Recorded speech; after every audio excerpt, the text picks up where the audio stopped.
नमस्कार दोस्तों। इस चैनल पर एक बार फिर से स्वागत है। दोपहर के समय हमारी यात्रा का अगला पड़ाव मदुरई था। शहर में प्रवेश करते ही हमने बस स्टैंड पर सबसे पहले तिरुपति जाने के लिए अपने टिकटों का आरक्षण करवाया।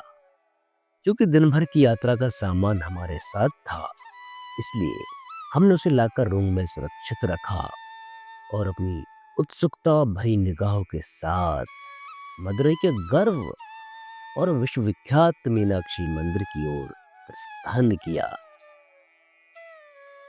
4-5 घंटे की यात्रा और केवल सुबह के हल्के नाश्ते के कारण भूख हमारी ऊर्जा को कम कर रही थी। अतः मंदिर के समीप स्थित एक भोजनालय में गए और वहां स्वादिष्ट दक्षिण भारतीय व्यंजनों का आनंद लिया। गर्मा गर्म डोसा, इडली और सांभर की महक ने जैसे थकान को पल भर में भुला दिया। भोजन के बाद हम मीनाक्षी मंदिर में दर्शन के लिए तैयार हो गए। नमस्कार दोस्तों, आज हम आपको लेकर आए हैं तमिलनाडु के मदुरई में स्थित एक अद्भुत धरोहर मीनाक्षी अम्मन मंदिर। ये मंदिर भारतीय स्थापत्य कला, भव्यता और आध्यात्मिकता का अद्वितीय उदाहरण है। ये मीनाक्षी अम्मन मंदिर का भव्य गोपुरम है जो आप मेरे पीछे देख रहे हैं। इसके 9 प्रमुख गोपुरम हैं जिनको मुख्य द्वार कहते हैं। ये अपने विस्तृत नक्काशी और रंगीन मूर्तियों के लिए प्रसिद्ध हैं। हर गोपुरम पर हिंदू देवी देवताओं, पौराणिक कथाओं और धार्मिक मान्यताओं से संबंधित सैकड़ों मूर्तियां उकेरी गई हैं। दोपहर में मंदिर कुछ समय के लिए बंद हो जाता है और शाम 4 बजे फिर से खुलता है। हम लोगों ने दर्शन के लिए कतार में लगकर अपनी बारी की प्रतीक्षा की। जैसे ही मंदिर के गर्भगृह में हमने प्रवेश किया, हमें वहां की आध्यात्मिक ऊर्जा ने पूरी तरह से अभिभूत कर दिया। घंटे, घड़ियाल की आवाज, मंत्रोच्चार और दीपों की ज्योति ने हमारे हृदय को श्रद्धा से भर दिया। मीनाक्षी मंदिर केवल मदुरई का नहीं, बल्कि संपूर्ण दक्षिण भारत का एक अद्वितीय धार्मिक और सांस्कृतिक धरोहर है। ये मंदिर देवी मीनाक्षी अर्थात पार्वती और भगवान सुंदरेश्वर अर्थात शिव को समर्पित है। ऐसा माना जाता है कि ये मंदिर लगभग 2500 साल पुराना है, लेकिन इसका वर्तमान स्वरूप 16वीं सदी में नायक वंश के शासक तिरुमलाई नायक ने तैयार करवाया। मंदिर में प्रवेश करते ही उसकी भव्यता हमें मंत्रमुग्ध कर देती है। 14 भव्य गोपुरम, जिन्हें मुख्य द्वार कहा जाता है, इस मंदिर की पहचान है, जिनकी ऊंचाई 170 फीट तक जाती है। ये गोपुरम विभिन्न देवी देवताओं, पौराणिक कथाओं और लोक जीवन के मनमोहक चित्रों और मूर्तियों से अलंकृत हैं। प्रत्येक मूर्ति और रंग जैसे कोई कहानी बयां कर रही हो। मंदिर का मुख्य आकर्षण अष्टलक्ष्मी मंडपम और 1000 स्तंभों वाला हॉल है। 1000 स्तंभों वाला ये हॉल वास्तुकला का अद्वितीय नमूना है। इन स्तंभों पर की गई नक्काशी बड़े ही अद्भुत है और इन्हें देखकर मानव की सृजनात्मक क्षमता का सम्मान करने को मन करता है।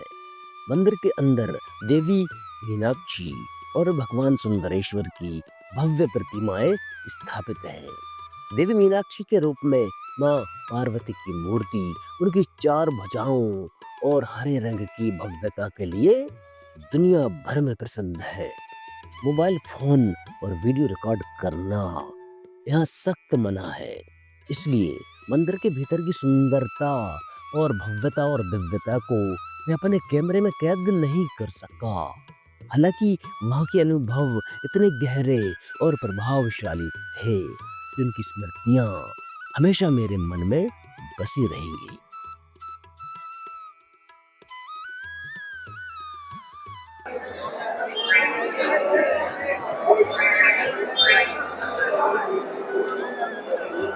ये मीनाक्षी अम्मन मंदिर का जो मुख्य द्वार है उसके अंदर का दृश्य है। इसके अंदर मोबाइल ले जाना वर्जित है, तो मैंने दर्शन करने के पहले अपना मोबाइल काउंटर पर जमा कर दिया था और सभी तरह के बैग, जूते वगैरह यहाँ पर जमा कर देना होते हैं। और आप देख रहे हैं कि एक थोड़ा-सा मैं आपको बता रहा हूँ कि दीवारें से लेकर छत और जो पिलर हैं, सभी जगह इस तरह की नक्काशी की गई है, इस तरह की मूर्तियाँ उकेरी गई हैं और सभी मूर्तियों पर इस तरह से रंगीन करके सजाया गया है, जो कि हमें शायद ही कहीं पर देखने को मिले। बहुत ही भव्य गोपुरम।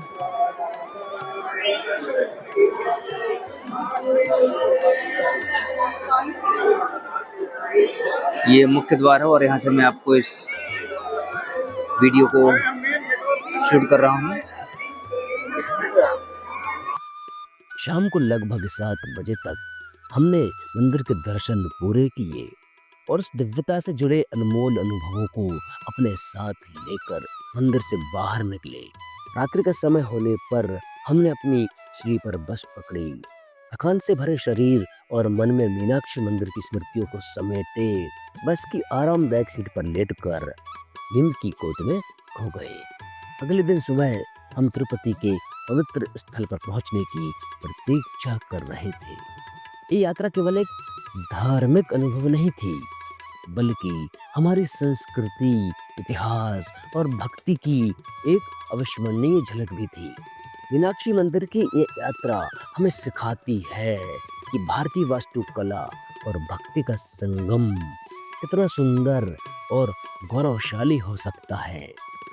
अगले वीडियो में हम आपसे तिरुपति की धरती से भेंट करेंगे। तब तक के लिए नमस्कार।